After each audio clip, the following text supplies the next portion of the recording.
जय श्री कृष्ण। आप सभी का स्वागत है श्री गोकुल पूजा संस्थान में। पिछले कुछ दिनों से व्यस्तता होने के कारण हम वीडियो नहीं बना पाए थे। जैसा कि आप सभी जानते हैं, सावन प्रारंभ हो चुका है। आप सभी को पवित्र श्रावण मास की हार्दिक शुभकामनाएं।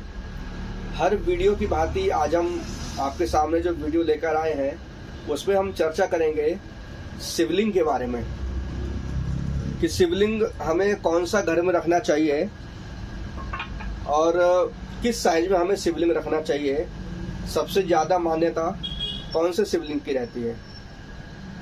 बहुत सारे शिवलिंग मार्केट में आते हैं, जैसे पारद का शिवलिंग, स्फटिक का शिवलिंग, नर्मदेश्वर शिवलिंग, काले पत्थर या मार्बल का सफ़ेद शिवलिंग, या फिर मिट्टी का भी काफ़ी लोग सावन में अपने घर में बना के शिवलिंग रखते हैं। तो जो सबसे ज़्यादा जो मान्यता है वो है पारद के शिवलिंग की। उसके बाद जो सेकंड नंबर पे आता है वो है स्फटिक शिवलिंग। तीसरे नंबर पर आता है नर्मदेश्वर शिवलिंग। चौथे नंबर पे आते हैं पत्थर के शिवलिंग और सबसे लास्ट में नंबर आता है मिट्टी के शिवलिंग का। तो बारी बारी से हम सबके बारे में आपको बताएंगे। सबसे पहले पारद का शिवलिंग।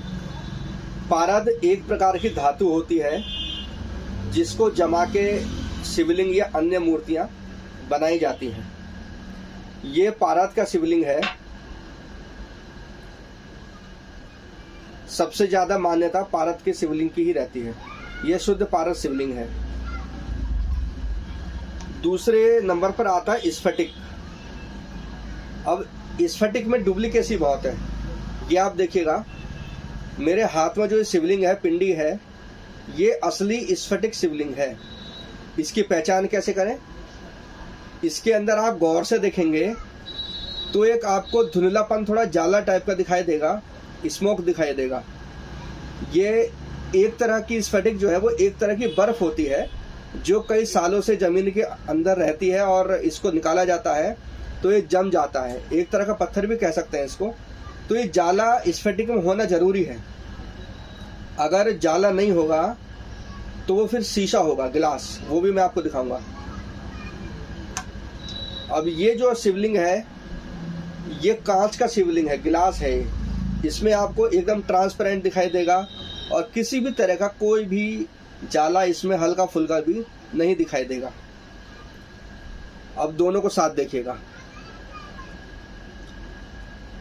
ये असली स्फटिक है, ये गिलास है। इसमें आपको जाला दिखाई देगा, इसमें आपको जाला दिखाई नहीं देगा। तीसरे नंबर पर जो शिवलिंग आते हैं वो आते हैं नर्मदेश्वर शिवलिंग। ये नर्मदा नदी के निकले हुए शिवलिंग है। जो नर्मदा नदी से पत्थर निकलते हैं वो शिवलिंग कहलाते हैं। ये देखिएगा, इसमें छोटे बड़े सभी साइज आते हैं। ये भी असली शिवलिंग है। इसके बाद ये काले पत्थर के शिवलिंग है और ये सफेद पत्थर के शिवलिंग है। तो ये 3-4 प्रकार के शिवलिंग मार्केट में आते हैं, लेकिन जो सबसे अच्छी मान्यता है वो पहले स्थान पर पारद और दूसरे स्थान पर स्फटिक की है। अब बात करते हैं कि हमें कितने बड़े शिवलिंग घर में स्थापित करने चाहिए। तो कई लोग कहते हैं कि 4 अंगुल, 2 अंगुल, 3 अंगुल। तो ये कोई ठोस प्रमाण नहीं है ना। हमें हद से हद 1 अंगूठी के बराबर शिवलिंग रखे घर में रखने चाहिए। अब ये कहाँ से नापे जाते हैं शिवलिंग? शिवलिंग ये है, शिवलिंग ये है और ये जो इसका है ये है जलेरी। तो शिवलिंग जो हमें नापना चाहिए वो यहाँ से ऊपर की तरफ नापना चाहिए। पूरा शिवलिंग नहीं नापते हैं, यहाँ से ऊपर की तरफ शिवलिंग हमेशा नापना चाहिए हमें। ये हमारे अंगूठे से छोटे होने चाहिए। ये आप देखिएगा, ये भी आप देखेंगे तो हमारे अंगूठे से छोटे हैं। ये जो शिवलिंग है ये पूरे नापे जाएंगे क्योंकि इनके नीचे जलेरी नहीं है, ये केवल पिंडी है, तो इनको पूरा ही नापा जाएगा। ये देखिए, और ये पारद के तो बहुत छोटे हैं। तो हमेशा घर में अपने अंगूठे की हाइट के ही शिवलिंग रखें, उससे बड़े शिवलिंग नहीं रखने चाहिए। आप पारद का, स्फटिक का या पत्थर का या मिट्टी का या नर्मदेश्वर कोई भी शिवलिंग अगर आप घर में स्थापित करते हैं, उनका तरीके से रुद्राभिषेक कीजिए। सावन चल रहा है, किसी अच्छे पंडित जी को बुलाकर उनका रुद्राभिषेक कराइएगा और फिर घर में स्थापित कीजिएगा।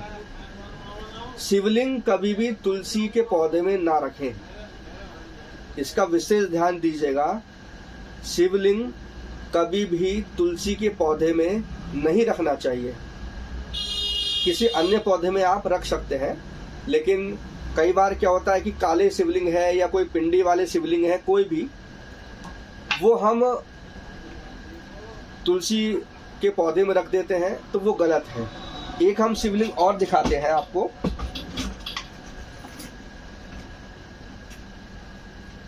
ये भी मार्केट में आपको शिवलिंग मिल जाएंगे, लेकिन ना तो हम इसको पत्थर कहेंगे, ना हम इसको हम नर्मदेश्वर भी नहीं कहेंगे। एक्चुअली ये वास्तविकता में एक मसाले का शिवलिंग है, जो मशीन के द्वारा तराश के बनाया गया है। आप इसको रख सकते हैं, कोई दिक्कत नहीं है, लेकिन जो ज्यादा मान्यता है वो इन 4-5 शिवलिंग की ही है। पारद, स्फटिक, नर्मदेश्वर शिवलिंग, मिट्टी के या पत्थर के। इसलिए आप इन्हीं शिवलिंग में से घर में सावन के महीने में स्थापित करें। मैं आचार्य सुबल दास आपके सामने फिर दोबारा नई वीडियो लेकर आऊँगा। आप मेरा YouTube चैनल श्री गोकुल पूजा संस्थान पर मुझे सब्सक्राइब करें।